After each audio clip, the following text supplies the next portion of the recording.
Shalom Rehoboth Church. Kita bersyukur dapat kembali berjumpa dalam ibadah tengah minggu. Mari kita siapkan hati dan pikiran kita. Kita teduhkan jiwa kita untuk menghadap hadirat Tuhan. Mari kita bersatu dalam doa. Tuhan Yesus, terima kasih Tuhan kalau pada kesempatan ini kami dapat kembali bertemu untuk mengikuti ibadah tengah minggu ini Tuhan. Tuhan, biarlah apa yang kami lakukan bisa semakin membawa kami untuk semakin dekat padamu Bapa.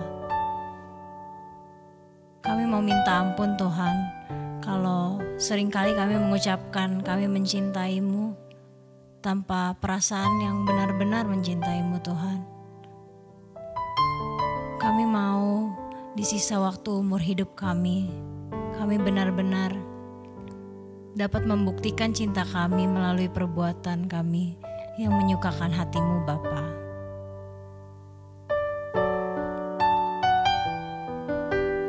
Mari jemaat Tuhan katakan, ku gores jiwaku untuk mencintaimu. Ku gores jiwaku untuk mencintaimu,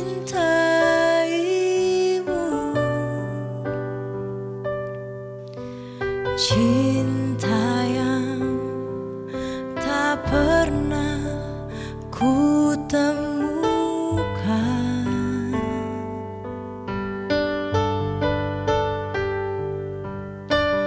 Ku pacu hasratku untuk tetap bertahan,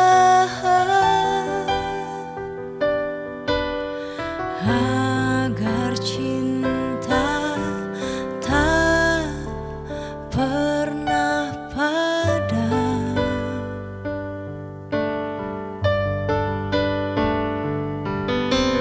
Kemarau hidupku tak akan meredam, gelora nan suci di kalbuku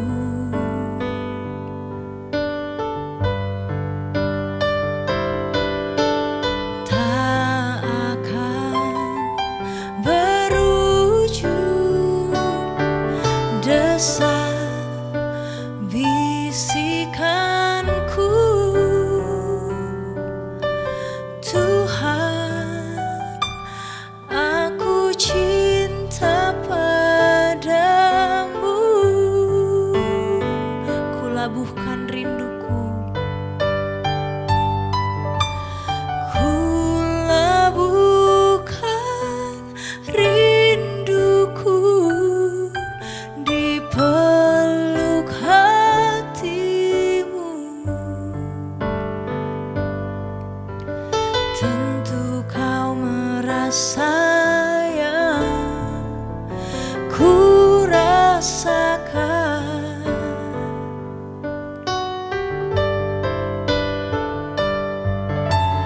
Kelak kita berjumpa, berpadu selamanya. Jalinan cinta kita nan abadi.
menjaga hidup kami di sepanjang waktu Tuhan yang Tuhan kasih ke kami.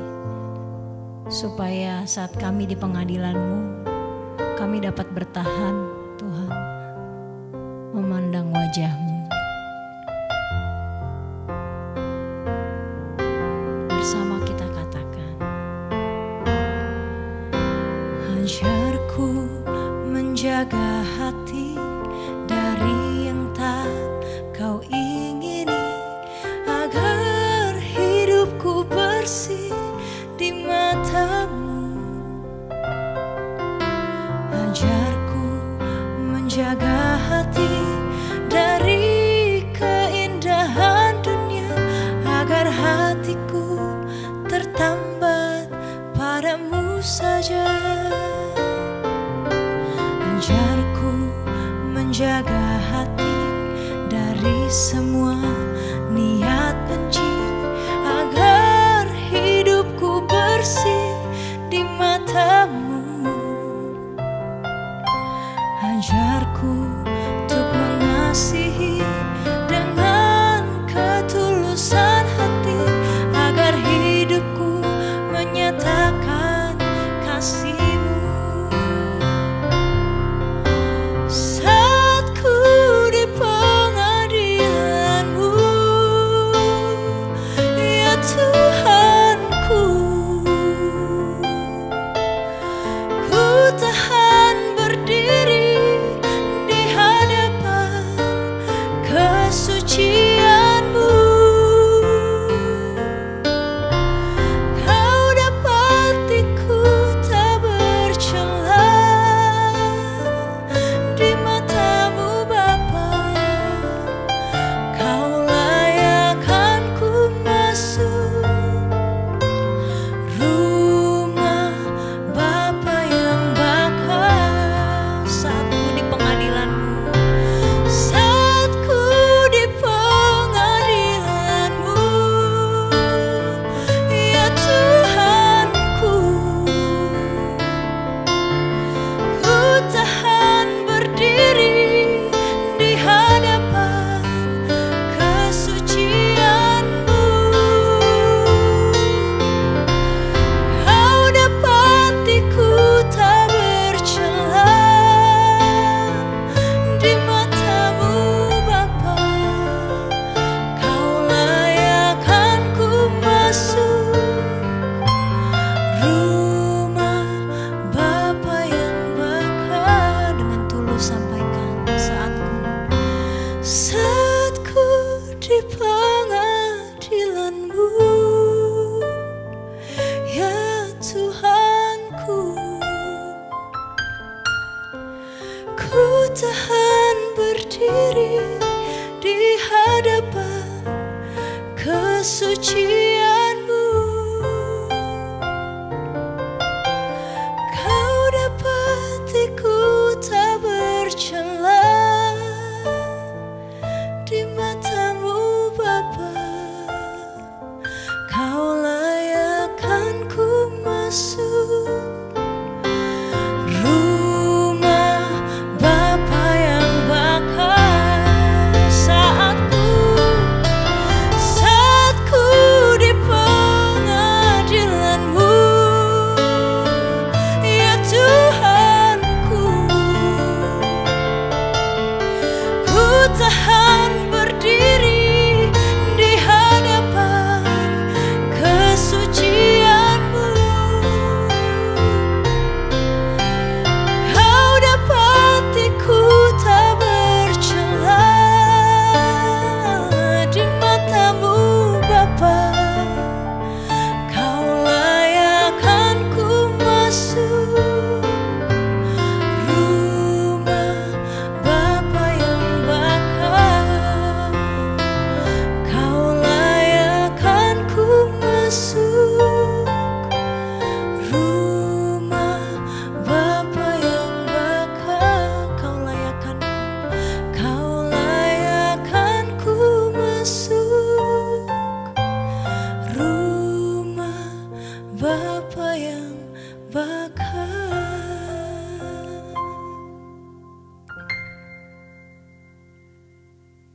Mari kita berdoa sebelum kita mendengarkan firman Tuhan. Kami bersyukur buat anugerah, penyertaan, pemeliharaan Tuhan hingga saat ini. Dengan berbagai kebaikan Tuhan yang telah kami nikmati bersama-sama. Dan pada kesempatan ini ya Tuhan, di ibadah tengah minggu, kami tetap mempersiapkan diri untuk belajar firman. Tolong hamba-Mu ya Tuhan untuk menyampaikan. Bahkan setiap anak-anak-Mu yang telah mempersiapkan diri untuk menyambut kebenaran-Mu. Diberkahilah kami semua karena Engkau. Di dalam nama Tuhan Yesus kami berdoa, haleluya. Amin. Shalom Bapak Ibu, Saudaraku yang Tuhan Yesus kasihi. Kita kembali bertemu di dalam ibadah tengah minggu yang selalu dikemas begitu rupa menjadi satu bentuk pengembalaan kepada setiap jemaat Tuhan. Nah, tentunya pada kesempatan ini adalah saya menyampaikan satu tema, ya, yaitu polisi-polisi rohani. Polisi-polisi rohani. Wow, kenapa sampai mengangkat tema ini, saudara-saudara?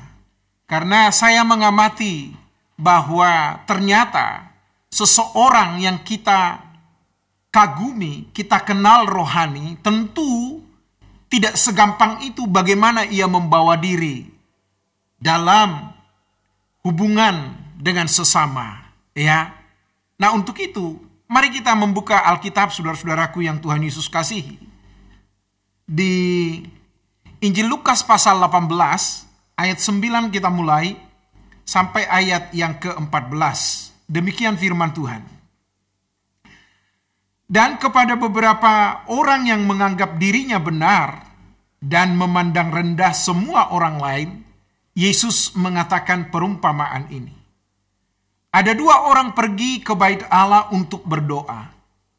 Yang seorang adalah Farisi dan yang lain pemungut cukai. Orang Farisi itu berdiri dan berdoa dalam hatinya begini, "Ya Allah, aku mengucap syukur kepadamu, karena aku tidak sama seperti semua orang lain. Bukan perampok, bukan orang lalim, bukan pejinah, dan bukan juga seperti pemungut cukai ini. Aku berpuasa 2 kali seminggu. Aku memberikan 1/10 dari segala penghasilanku."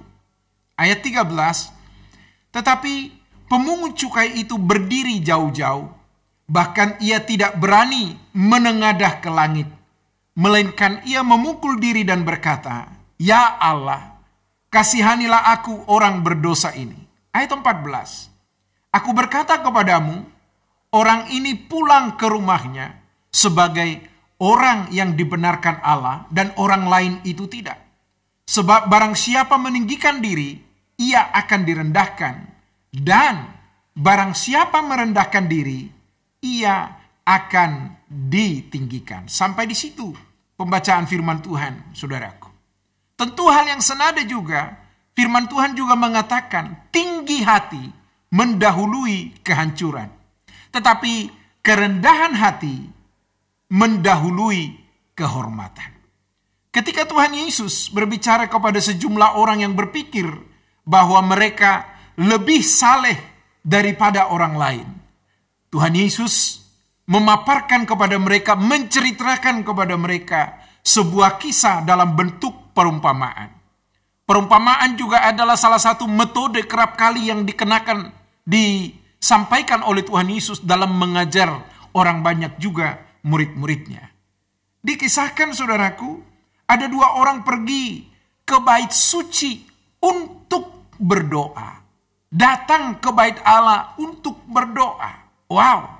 Ini tentunya menjadi membingungkan kita.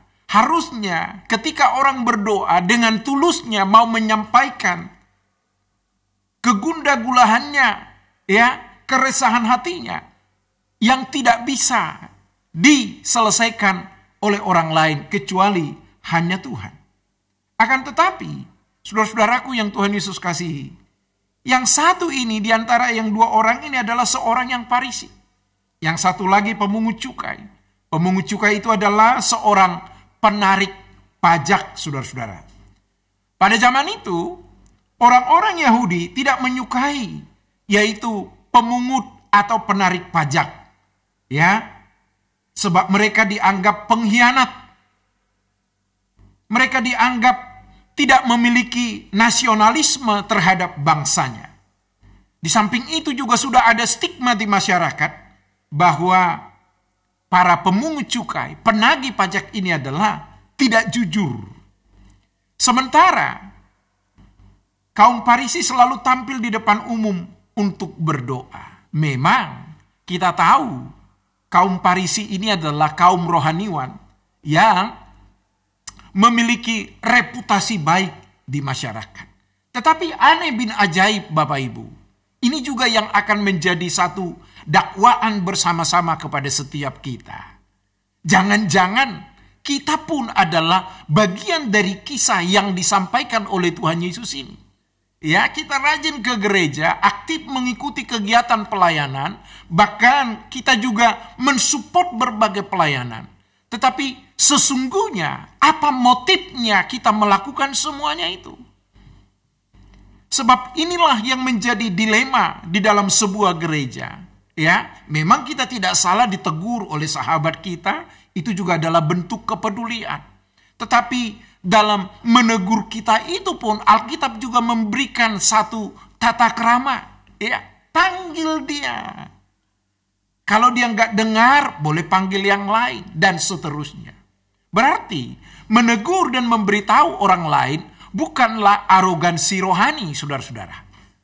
Tetapi di sini kita melihat, ya, orang Farisi yang sudah malang melintang dalam keagamaan. Wow, dia hafal semua, saudara-saudara.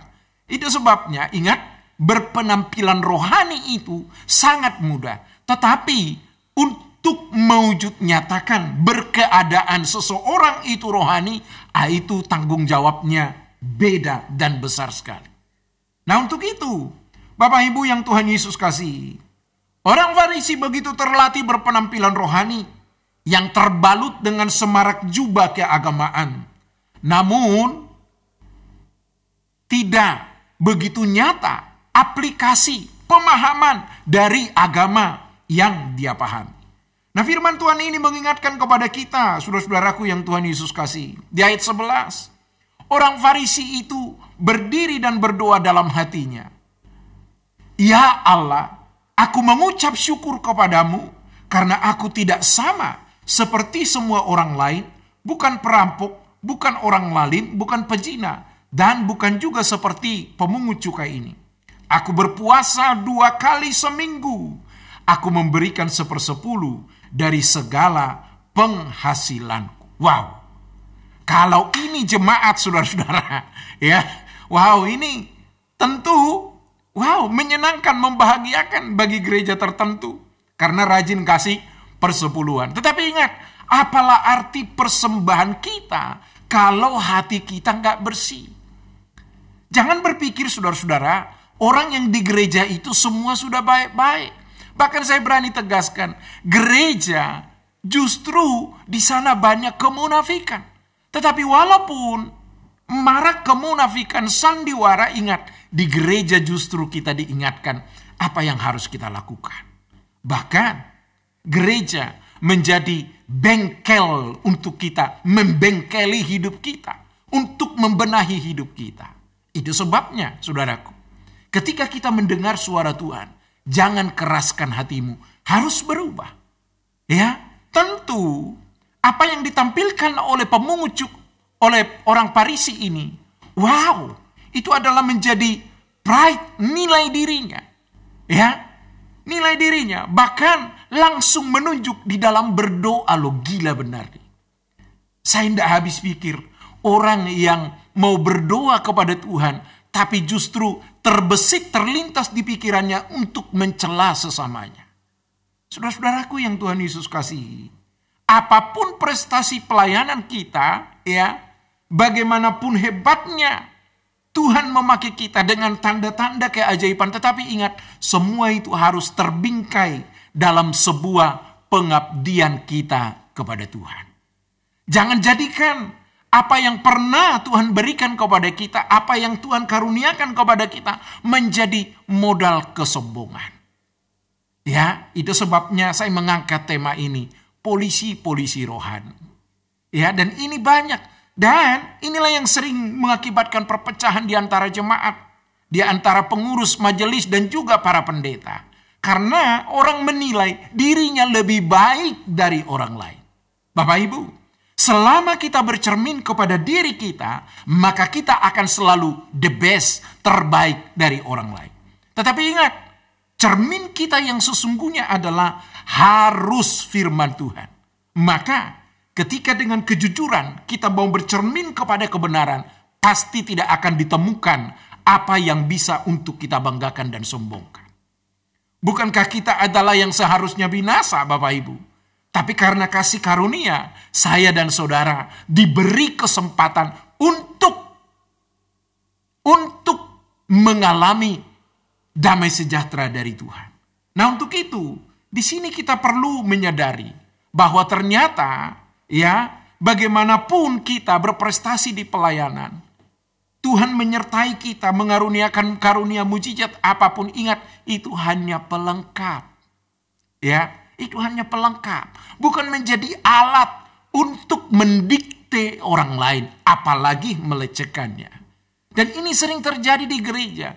Mengaku orang Kristen, mengaku percaya Tuhan, tapi perbuatannya tidak kunjung menunjukkan bahwa dia seorang yang bertuhan. Begitu juga mungkin dengan kita. Mengaku juga adalah sebagai seorang suami yang bertuhankan Kristus, tapi perbuatannya kepada pasangannya tidak mencerminkan bahwa dia adalah seorang yang percaya kepada Tuhan. Tetap aja kasar sama bininya, tetap aja pelit sama istrinya. Padahal sebelum mereka menjalani bahtera rumah tangga itu sudah berjanji, ya, saling menerima, mensupport, mendukung satu dengan yang lain. Tetapi seperti yang kita dengar, janji hanya tinggal janji. Nah, untuk itu, Bapak Ibu yang Tuhan Yesus kasihi, tentu kita harus berjuang untuk serohani mungkin. Tetapi ingat, bukan menjadi kesombongan. Itu akan memposisikan dirimu menjadi polisi-polisi rohani di gereja. Sehingga ketika engkau melihat ketidaksesuaian, engkau langsung bereaksi. Ketika kita lihat kekurangan orang lain, engkau langsung bereaksi. Bukankah Alkitab berkata, hei kamu yang kuat, wajib menanggung yang lemah. Inilah harusnya yang harus kita pahami. Inilah yang harusnya terus kita suntikkan di pikiran dan hati kita mengaminkannya. Kalaupun aku memiliki posisi seperti ini Tuhan, tentu tanggung jawabku juga besar. Nah, kalau kita dipercayakan untuk memegang satu jabatan tertentu, memegang divisi tertentu, ingat, jangan hanya mampu menerimanya, tetapi juga harus mampu mempertanggungjawabkan di dalam kehidupan nyata. Semakin tinggi kepercayaan yang dipercayakan kepada kita, tentu kita harus lebih mawas diri. Kita harus lebih hati-hati. Karena ingat, kepada orang yang banyak tahu, dituntut banyak, saudara-saudara. Nah, orang Farisi ini di dalam doanya, dia berdoa, Tuhan, aku tidak seperti semua orang ini. Bukan perampok, bukan orang lalim, bukan pezina. Dan juga bukan seperti pemungut cukai ini. Gila benar. Oke, mungkin orang Farisi ini juga udah tahu bahwa pemungut cukai ini adalah merupakan kaki tangan dari penjajah Israel waktu itu.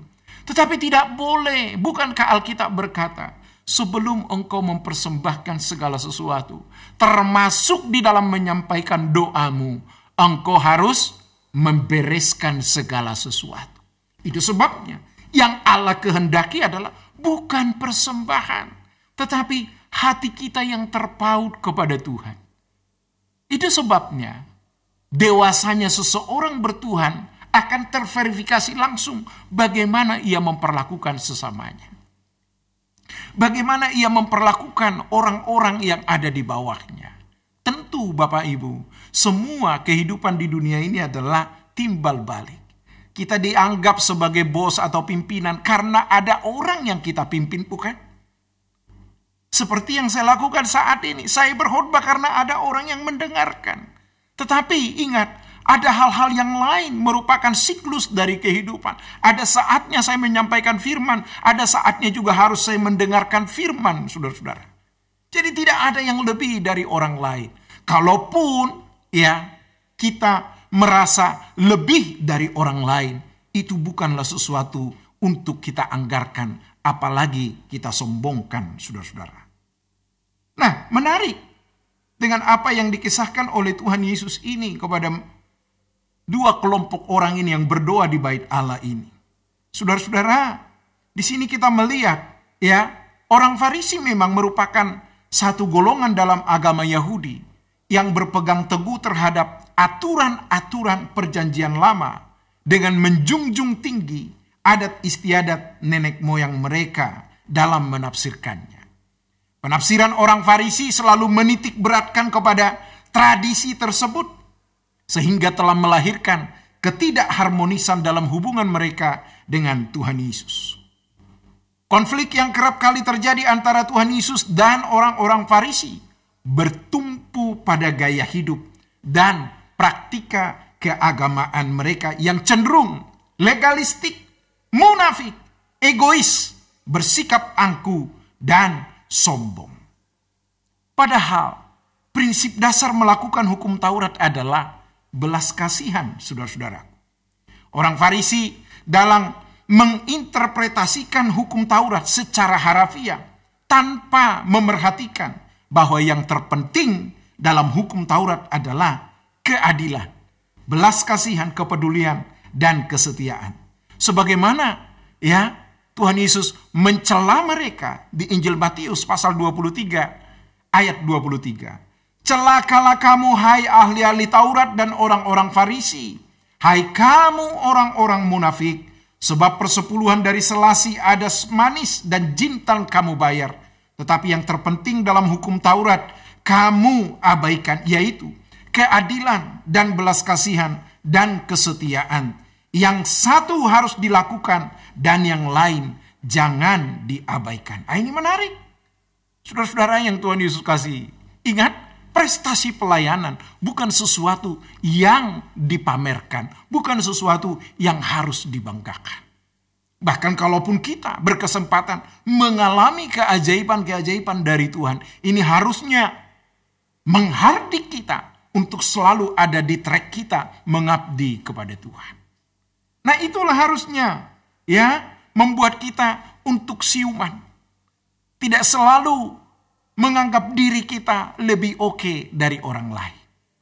Seperti yang kita lakukan saat ini. Di samping saya memberitakan firman Tuhan, ada sahabat-sahabat juga yang selalu menyiapkan segala sesuatu, prasarana demi mendukung pelayanan ini.